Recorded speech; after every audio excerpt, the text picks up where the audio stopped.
Hello दोस्तों, नमस्कार। मेरा नाम अनूप मिश्रा है। आप सभी का आपके यूट्यूब चैनल लर्न विद हल्का में स्वागत है। आज हम ट्रांसफर पोस्टिंग से संबंधित कुछ मुद्दों पर बात विचार करने जा रहे हैं और चर्चा करने जा रहे हैं, और इस हिसाब से देखेंगे भी कि शिक्षकों के व्हाट्सएप ग्रुप में या सचिवालय सूत्र के माध्यम से क्या चीजें चल रही हैं, ट्रांसफर करने के भी पक्ष में और ट्रांसफर नहीं भी करने के पक्ष में। आज हम दोनों चीजों को देखेंगे और फिर एक निष्कर्ष निकालेंगे। जैसे कि आप ये देख रहे होंगे कि ये एक समाचार है आपके सामने जो लिखित रूप में मेरे सामने आया है। आइए इसको पढ़ते हैं, फिर आगे की जानकारी लेते हैं। कल शिक्षा विभाग में बहुत बड़ी मीटिंग, यानी कि 29 तारीख को शिक्षा विभाग में बहुत बड़ी मीटिंग होगी ट्रांसफर और पोस्टिंग से संबंधित। बीपीएससी और विशिष्ट शिक्षकों के ट्रांसफर का मुद्दा इसमें हाईलाइटेड होगा। इन हाईलाइटेड मुद्दों में सबसे पहले किनका ट्रांसफर होगा वो देखा जाएगा। तो इसमें लिखा है पति पत्नी और बीमारी से पीड़ित शिक्षकों का स्कूल अलॉटमेंट हो चुका है। इनका मैसेज 1 से 7 जनवरी के बीच में आ जाएगा। अगली लाइन लिखी है, इसके बाद अंतर जिले के लिए भी जिन्होंने आवेदन किया उनका मैसेज आएगा। यानी 1 से 7 तक पहले इनका मैसेज आ जाएगा, जो लगभग 10,000 लोग हैं जो विशेष विशेष रूप से बीमार हैं या पति पत्नी के आधार पर आवेदन लेना चाहते हैं। उसके बाद जो एक जिले से दूसरे जिले में जाना चाहते हैं उनका मैसेज आना शुरू हो जाएगा। उसके बाद लिखा है, सेम जिले में जो शिक्षक अप्लाई किए हैं अभी की खबर के अनुसार उनको थोड़ा डिले हो सकता है। यानी कि ऐसे शिक्षक जो जिस जिले में है, जैसे मान लीजिए कोई शिक्षक नालंदा जिले में है और नालंदा जिले में जिस ब्लॉक में है वहां से किसी दूसरे ब्लॉक में जाना चाहता है, तो उनके ट्रांसफर को लेकर अभी थोड़ा मामला डिले दिख रहा है। और अगला लाइन है, अगर कल के मीटिंग में एसीएस यस सिद्धार्थ चाहेंगे तो सबका मैसेज आएगा आरोही क्रम से। ठीक है दोस्तों। उसके बाद लिखा है, कल के मीटिंग के बाद 31 दिसंबर को दिशा निर्देश जारी किया जाएगा कि ट्रांसफर कैसे होगा। एक समाचार ट्रांसफर पोस्टिंग को तो लेके ये हो गया। उसके बाद एक समाचार और आया ब्रेकिंग न्यूज के नाम से, जो व्हाट्सएप ग्रुप में शिक्षकों के तैर रहा। वो ये है कि बीपीएससी शिक्षकों का रुक सकता है तबादला, तमाम सर्टिफिकेट जांच के बाद होगा तबादला, सचिवालय सूत्र। उसके बाद अगला समाचार है, नियोजित शिक्षकों का रुक सकता है तबादला, 5 सक्षमता बाद हो सकेगा तबादला, सचिवालय सूत्र। सॉरी दोस्तों। उसके बाद फिर अगला समाचार वैसे ही है जैसे भी मैंने पढ़ा था।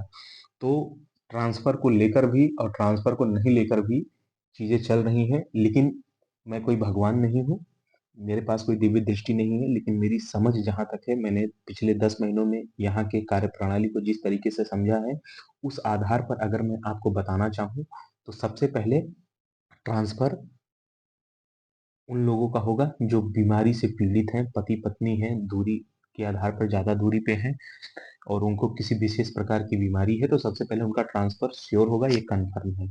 उसके बाद बीपीएससी शिक्षकों का ट्रांसफर के लिए कागजात की काउंटिंग स्क्रूटनी शुरू थी। अभी कुछ दिन पहले 27 की न्यूज आई थी, लगभग उनकी स्क्रूटनी समाप्त हो गई है।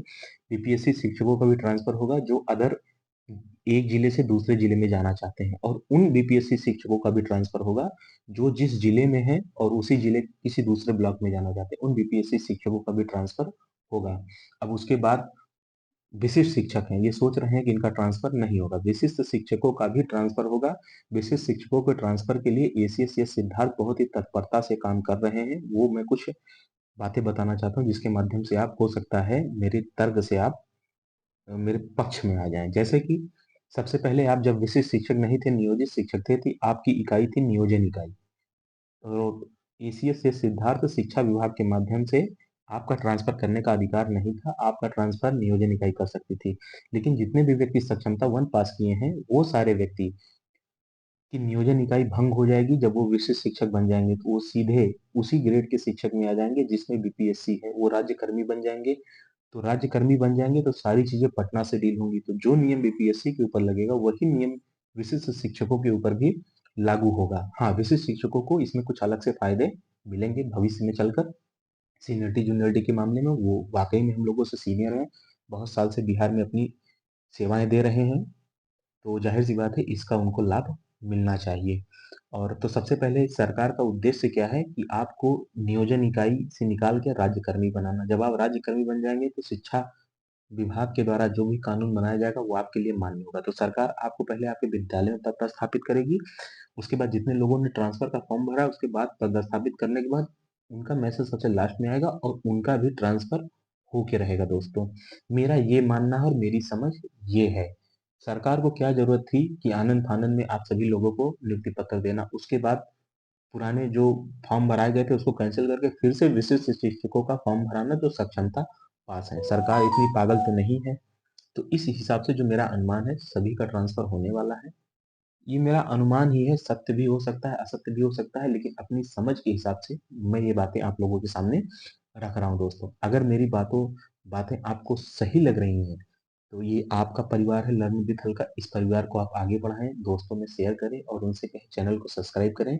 इस परिवार को एक बहुत बड़ा परिवार बनाएं और ये आज मेरी और आपकी आवाज है, आगे चल के लाखों शिक्षकों की आवाज बननी चाहिए। इसके माध्यम से जब भी कभी ऐसा लगेगा कि शिक्षक के विरुद्ध कहीं कुछ गलत हो रहा है, तो आवाज उठाने के लिए ये एक तंत्र है जिसके माध्यम से हम अपनी आवाजें उठा सकते हैं दोस्तों। ठीक है दोस्तों, आप लोग अपने से छोटों को प्यार करें, बड़ों का सम्मान करें, अपने व्यक्तित्व को इस प्रकार सुसज्जित करें, व्यवस्थित करें कि महिलाएं सम्मान की स्थिति महसूस करें। जय हिंद, जय भारत, जय बिहार, जय श्री राम।